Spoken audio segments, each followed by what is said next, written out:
babul ikhlasi wal ihdarin niyati fi jamil a'mal. Jadi Imam Nawawi di dalam kitabnya Riyadhus Shalihin yang pertama babnya tentang ikhlas, babul ikhlas, bab tentang ikhlas wa ihdarin niyat, dan menghadirkan niat fi jamil a'mal, dalam segala perbuatan. Ini pas banget sama kita yang baru ngaji, habis halal bihalal kemarin, sekarang mulai lagi ngaji.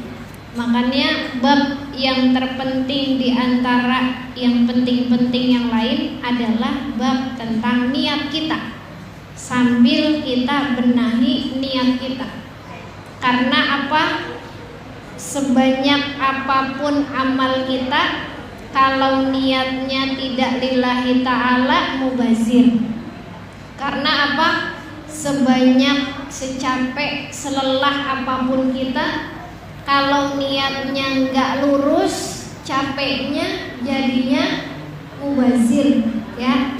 Jadi bagaimana caranya segala perbuatan, perkataan, keadaan yang nampak maupun yang tersembunyi kita niatkan lillahi ta'ala. Jadi ibu harus tahu dulu biografi dari Imam Nawawi. Imam Nawawi ini di zamannya dulu, Bu. Jadi beliau ini Imam Nawawi, Imam Al-Alamah Al-Muhaddis Abu Zakaria Muhyiddin Yahya bin Syaraf An-Nawawi atau Muhyiddin Yahya An-Nawawi Ad-Dimashqi. Beliau bermazhabnya Asy-Syafi'i, Imam Syafi'i.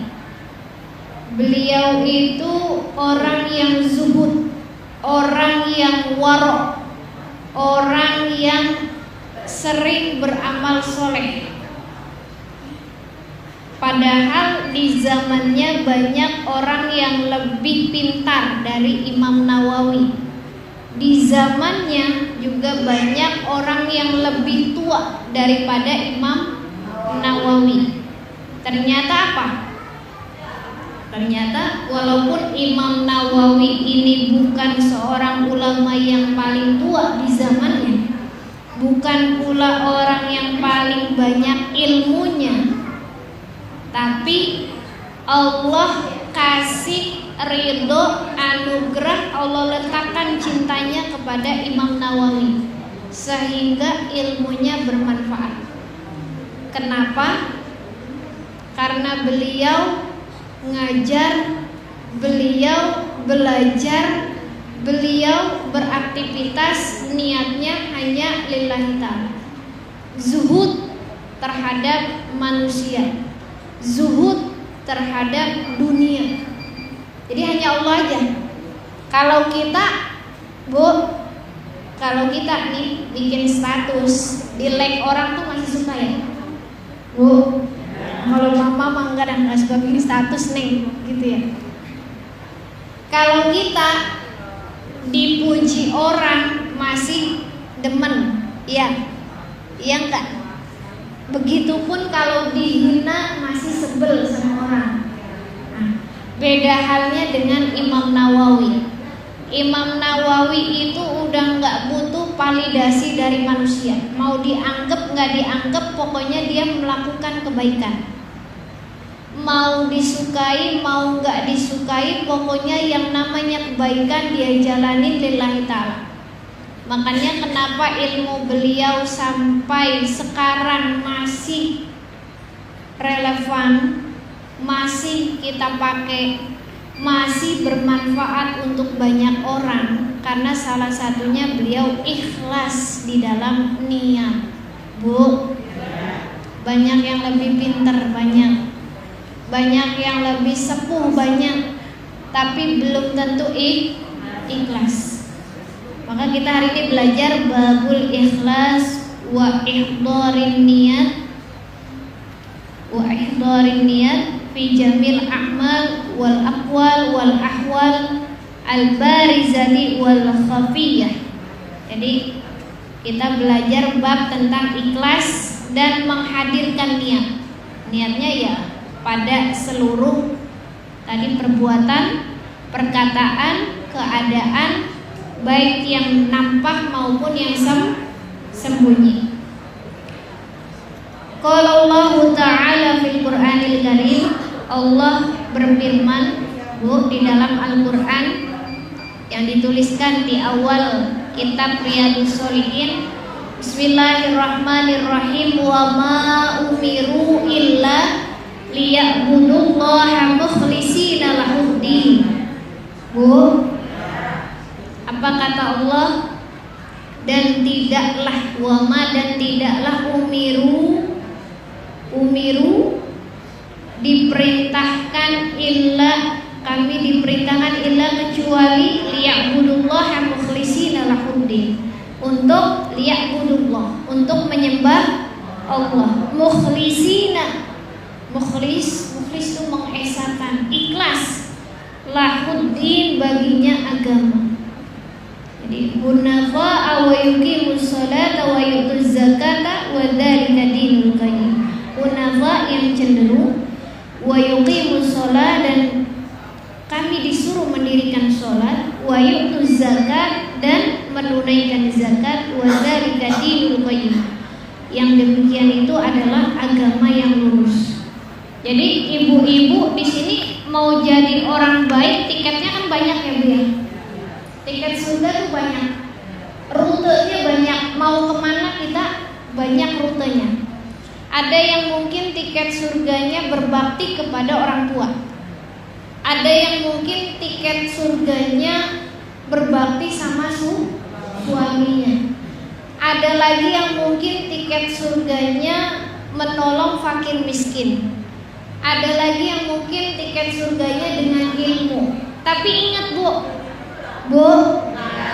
wa yuqimus sholata wa yutuz zakat. Bagaimanapun tiket surga ibu itu diperintah untuk mendirikan sholat. Jangan sampai salah kaprah. Mentang-mentang aku mau jadi orang baik aja lah, tapi nggak mau sholat. Salah nggak? Salah. Sholat itu haknya Allah. Sedangkan ibu berbuat baik kepada sesama itu haknya manusia.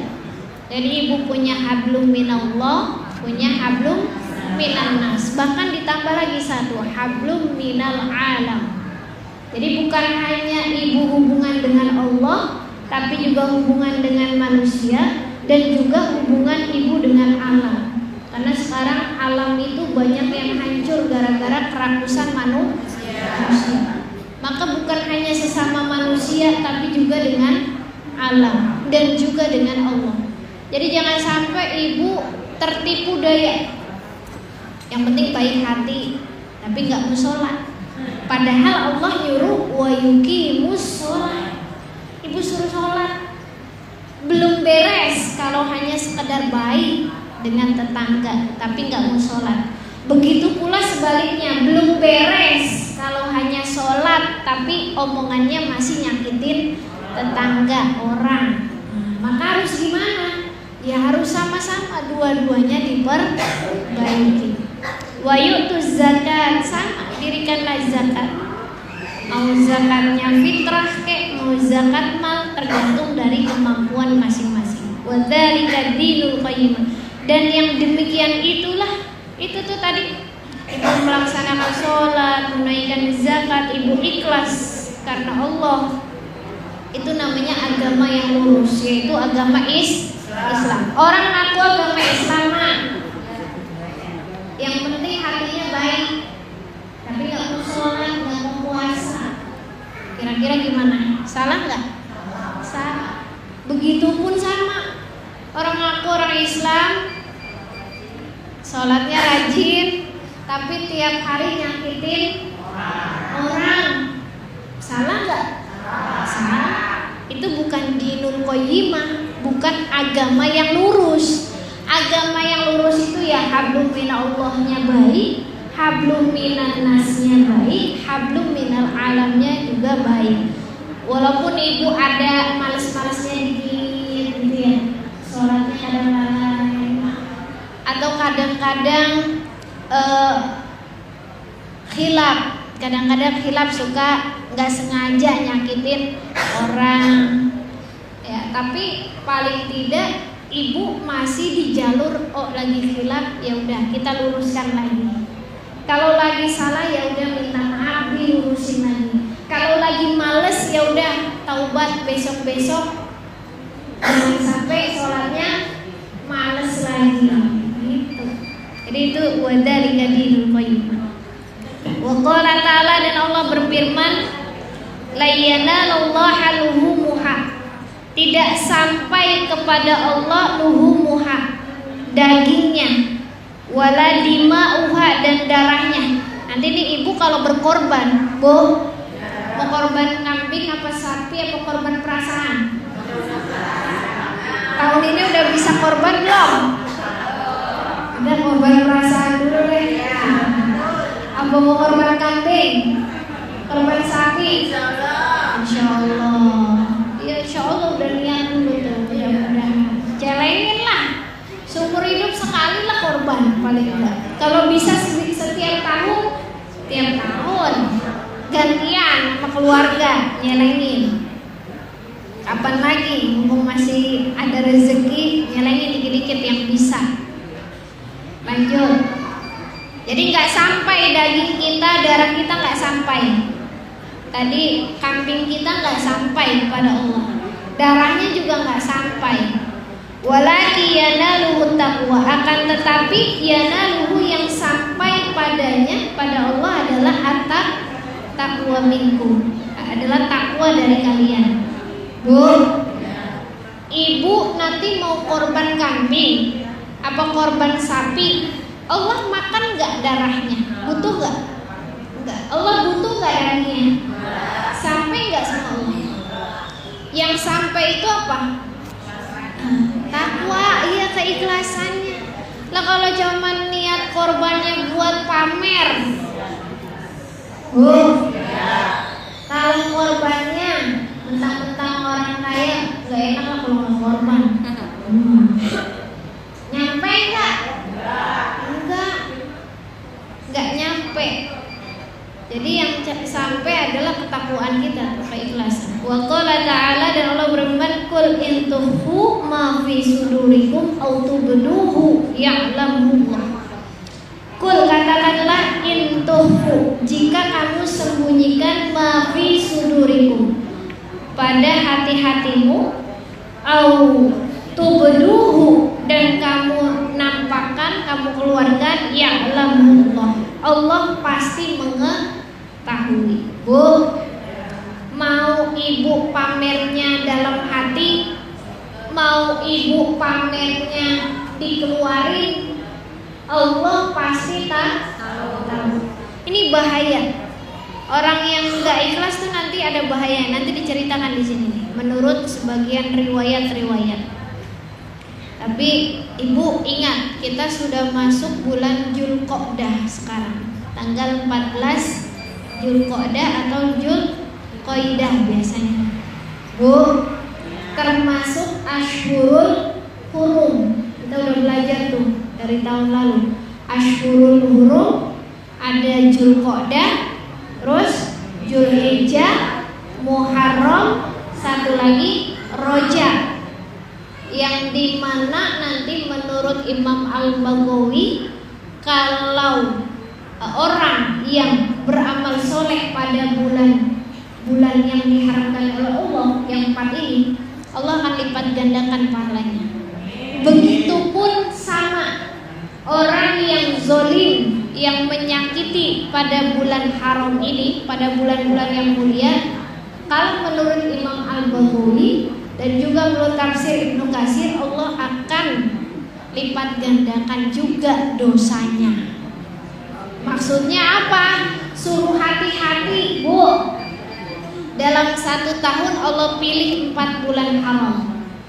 Haram itu maksudnya haram melakukan menzolimi, menyakiti ya, melakukan kezoliman, haram di bulan ini. Melakukan peperangan, haram. Haram berantem di bulan ini. Bu, masih ada yang berantem masih? Ini udah masuk bulan Dzulqa'dah nih.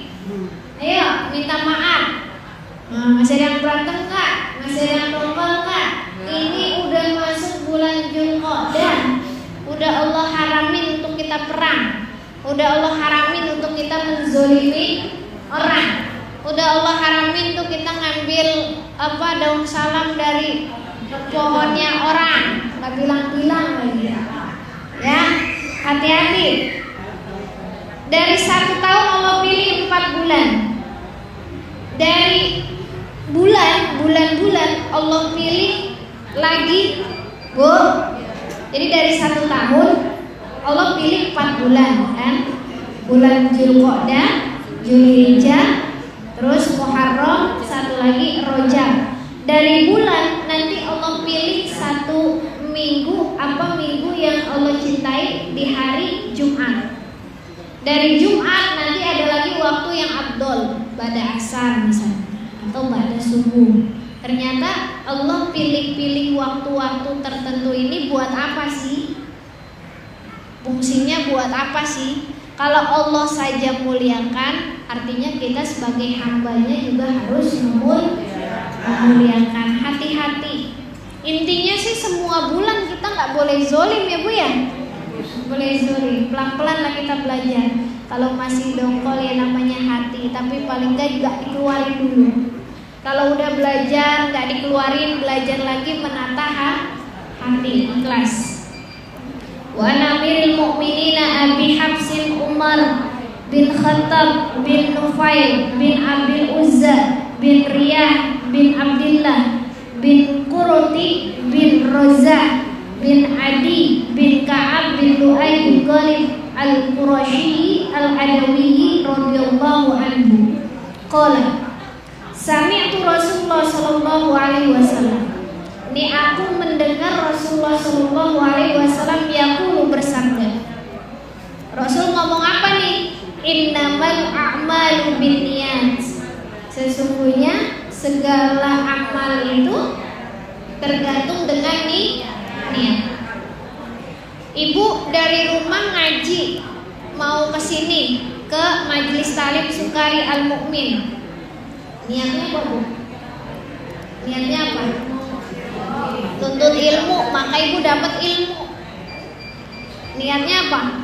Biar ketemu teman, maka ibu yang dapat hanya ketemu teman, ilmunya nggak dapat. Niatnya apa lagi? Tergantung yang diniati.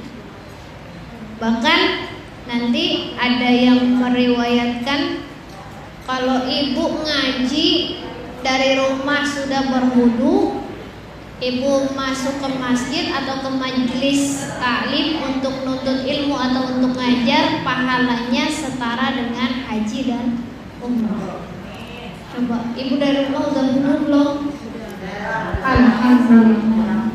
Habis sholat asar langsung berangkat, nah udah wudu, alhamdulillah. Tapi ini kan salim sama suami, ya nggak apa-apa. Yang penting ibu mau ke majelis sudah wudu. Adapun batal di perjalanan pret, betul, gak wudu lagi, sayang nih bedak. Yang penting dari rumahnya siap-siap udah wudu. Kalau lagi haid gimana Neng? Lagi haid? Nah, lagi haid juga sunnah untuk wudu. Kalau wudunya haid berarti bukan lirofil hadasil asghar, bukan untuk mengangkat hadas kecil, tapi apa? Lisunnatil wudu, untuk sunnah wudu aja. Jadi ibu kalau lagi haid atau lagi berhadas, wudunya sunnah wudu aja, bukan untuk mengangkat hadas. Adapun ibu nggak lagi berhadas berarti untuk mengangkat hadas kecil, artinya nggak lagi haid. Innamal a'malu binniyat wa innamal likulli imri'in ma nawa. Dan hanyasannya bagi tiap-tiap perkara itu tergantung dengan apa yang diniatkan. Faman kanat hijratuhu ilallahi wa rasulih, maka barang siapa yang hijrahnya kepada Allah dan Rasulnya, fa hijratuhu ilallahi wa rasulih, maka dia sampai tuh hijrahnya kepada Allah dan Rasulnya. Jadi kalau ibu niatnya buat Allah, buat Rasul, nyampe tuh. Tapi kalau niatnya hanya berhenti di manusia, hanya misalnya ngaji biar dikata orang rajin ngaji, hanya misalnya ngaji biar apa lagi kalau ngaji itu dikata orang solehah, maka hanya katanya doang, tidak sampai kepada Allah dan Rasulullah. Waman kanat hijratuhu lidunya, dan barang siapa yang hijrahnya itu lidunya, karena dunia, yusibuha, yang ia ingin raih, yang ia ingin dapat. Misalnya ngaji, hijrah karena pengen dapat besek, ya. Hijrah ngaji pengen dapat amplop, hijrah ngaji biar dapat daging korban. Hijrah ngaji di majelis Sukari biar kebagian sembako, biar kebagian THR, biar kebagian seragam. Maka apa?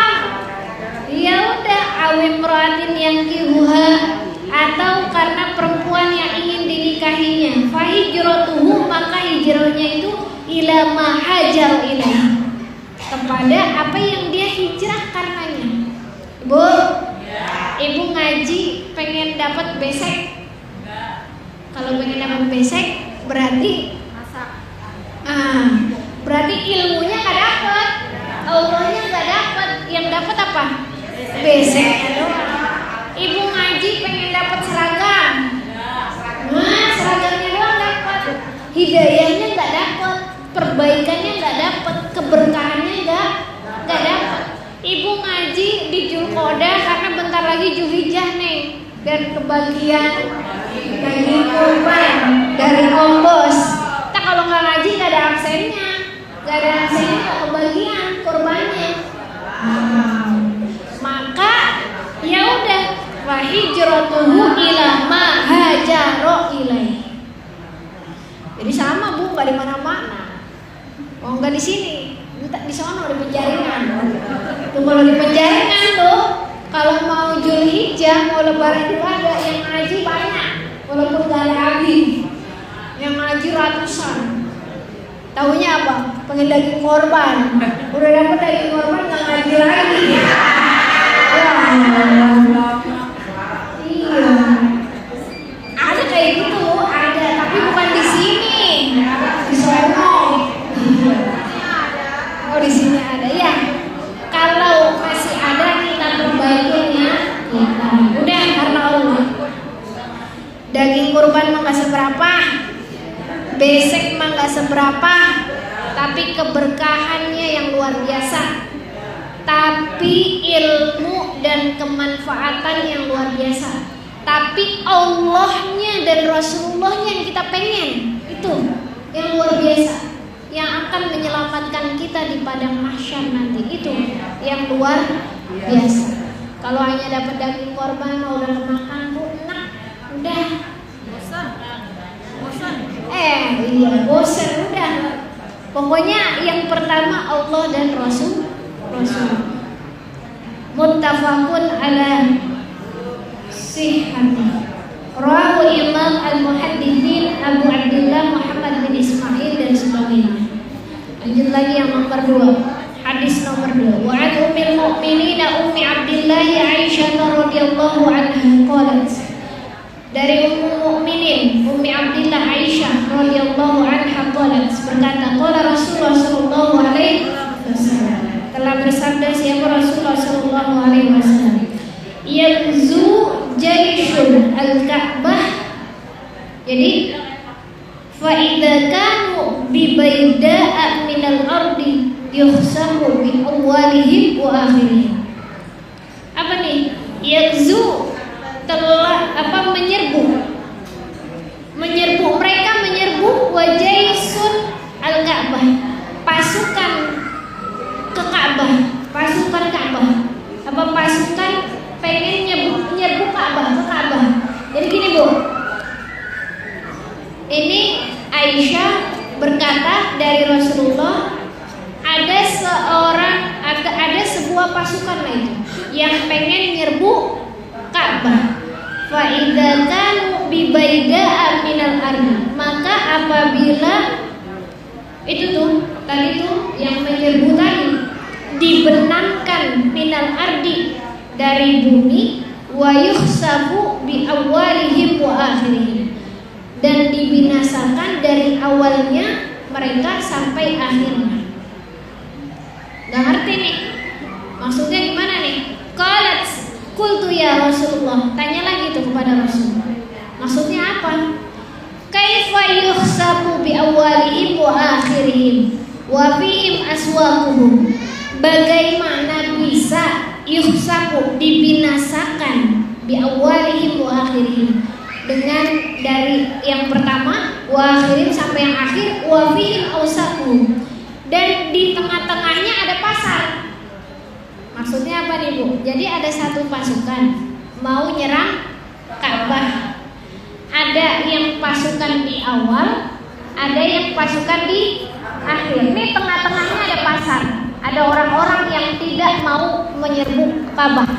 Jadi yang ingin menyerbu Ka'bah ini pasukan awal sama pasukan akhir. Tengah-tengah ini dia ada pasar. Pasar itu maksudnya orang-orang awam, orang-orang yang nggak ngerti, nggak pengen nyerang gitu, orang biasa gitu. Tapi apa?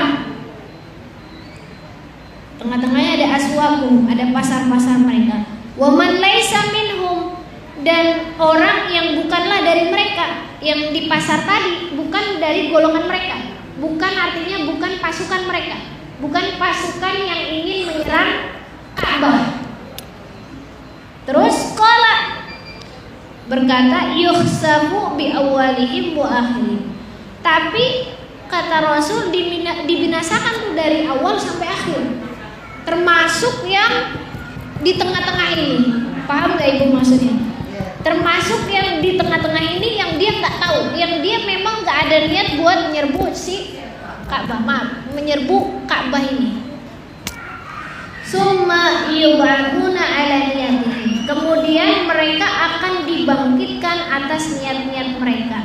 Hadza lafzun al-Bukhari, ini adalah lafaz Imam Bukhari. Maksudnya apa? Gini Bu, jadi nanti kalau ulama menafsirkannya, tadi orang-orang yang ada di pasar itu orang-orang awam atau pasukan-pasukan yang memang dia bukan ada niat untuk menyerang Ka'bah. Jadi dalam sebuah hadis disebutkan man katsara sawada qaumin fil maksiati mukhtaran fa innal uqubata talhaquhu. Barang siapa yang katsar, memperbanyak, sawada qaumin, perkumpulan orang-orang, jadi memperbanyak perkumpulan orang-orang yang fil maksiyah, yang berada di dalam maksiat. Kan ini mau nyerang Ka'bah. Nyerang Ka'bah itu kan nggak baik ya Bu ya, nggak baik, kejahatan. Maka muhtaron secara sukarela. Jadi dia yang maksiat secara sukarela, dia ada di perkumpulan itu, tadi di tengah-tengah itu. Fa innal uqubata talhaquhu, maka sesungguhnya hukuman itu talhaquhu, bisa mengenainya. Maksudnya apa, Bu? Peringatan buat kita, jangan dekat-dekat sama orang yang berbuat maksiat. Karena kalau kita dekat-dekat sama orang yang berbuat maksiat, azabnya kita kena, Bu. Apesnya kita kena, ruginya kita kena, gitu maksudnya. Tapi apa? Tsumma yub'atsuna 'ala niyatim, nanti ketika dibangkitkan di hari kiamat nggak kena, memang nggak kena. Yang kena ya orang-orang yang tadi mau nyerang Ka'bah niatnya. Yang pasar ini, yang orang awam ini nggak tahu apa-apa, dibangkitkan atas niatnya karena mereka nggak niat jahat, mereka dibangkitkannya yang baik. Tapi kan di dunia itu kena apes. Maksudnya kalau kita ambil tarik benang merah hadis ini dengan kehidupan nyata, ini hadis bukan hanya berlaku di zaman dulu, tapi juga berlaku zaman sekarang. Kalau kita kontekstualisasikan ke kehidupan ibu sekarang, Bu, ibu kalau dekat-dekat sama ahli maksiat, pasti ibu kebagian apesnya, kebagian gak enaknya. Ibu dekat-dekat sama orang yang mabuk-mabukan, pasti nanti lama-lama ibu pun akan terseret.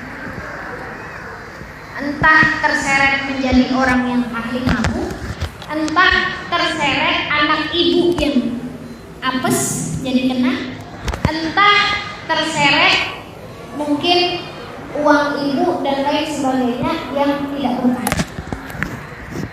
Walaupun di akhirat sesuai dengan amalnya, tapi maksudnya kita kalau cari circle, bahasa zaman anak sekarang dulu ngerti gak? Cari perkumpulan yang baik-baik, perkumpulan majelis taklim itu baik. Ibu walaupun bukan orang yang solehah, tapi ibu mau hadir ke majelis taklim bersama dengan orang-orang yang niatnya nuntut ilmu juga, yang solehah insya Allah, maka ibu akan dapat keberuntungannya. Ibaratnya gini, seandainya nanti Allah mau ngazab atau ada perlakuan yang tak benar di sini, karena banyakkan orang soleh yang ada majelis taklim, Allah nggak jadi. Nah, dapat tuh keberuntungannya.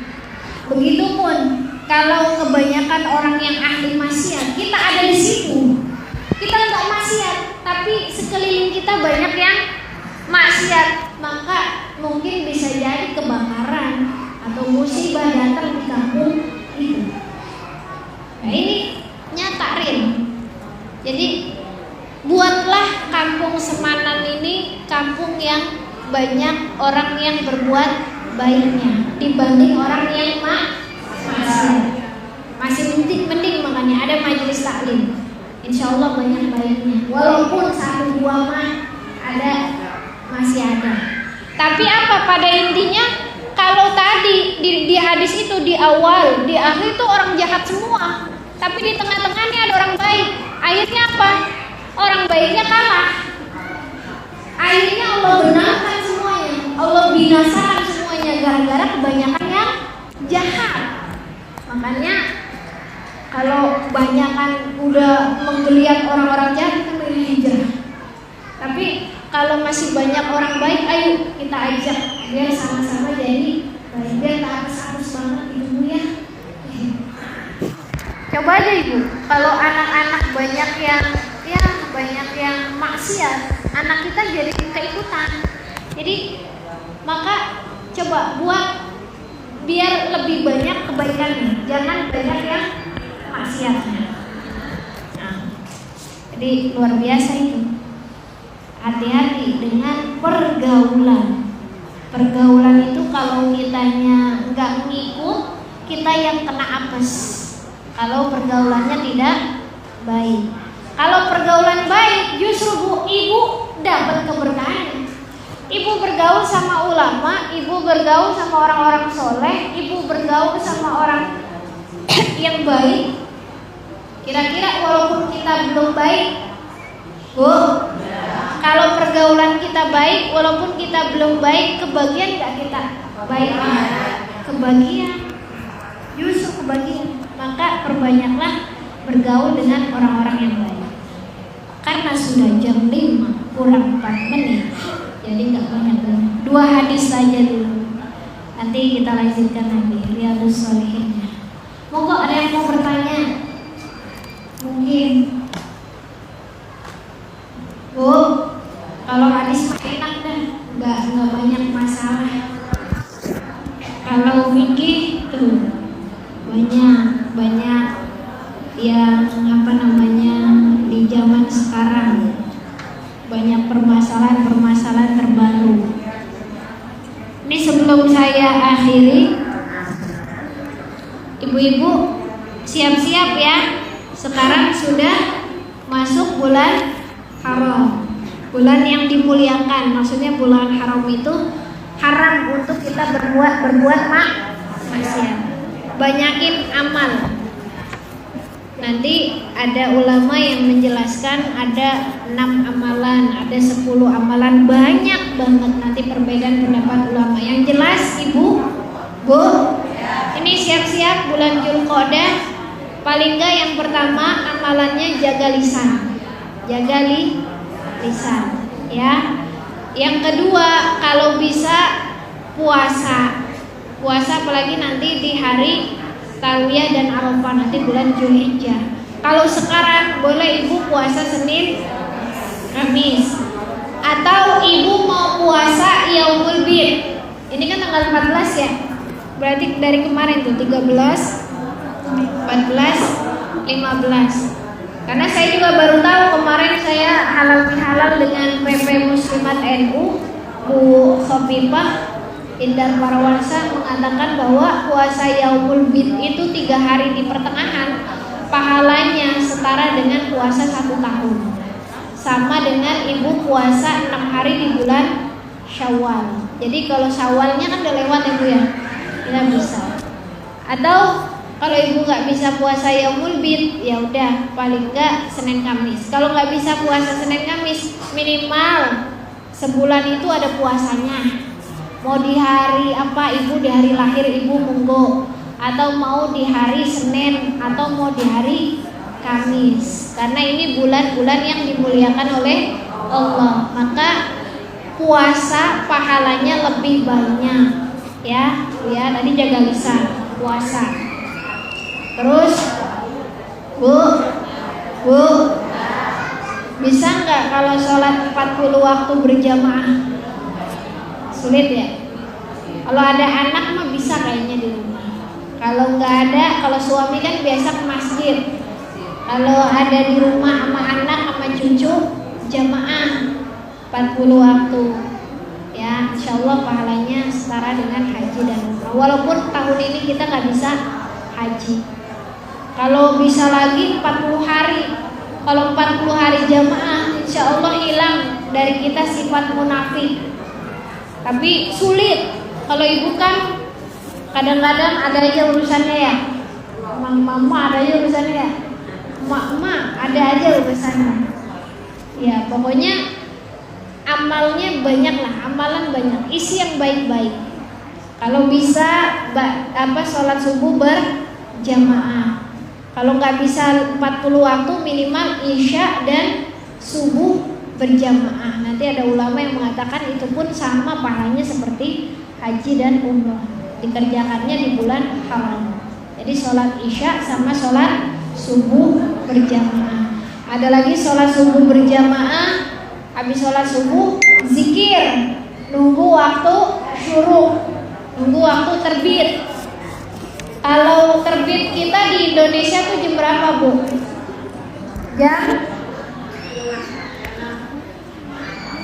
Jam 6 ya.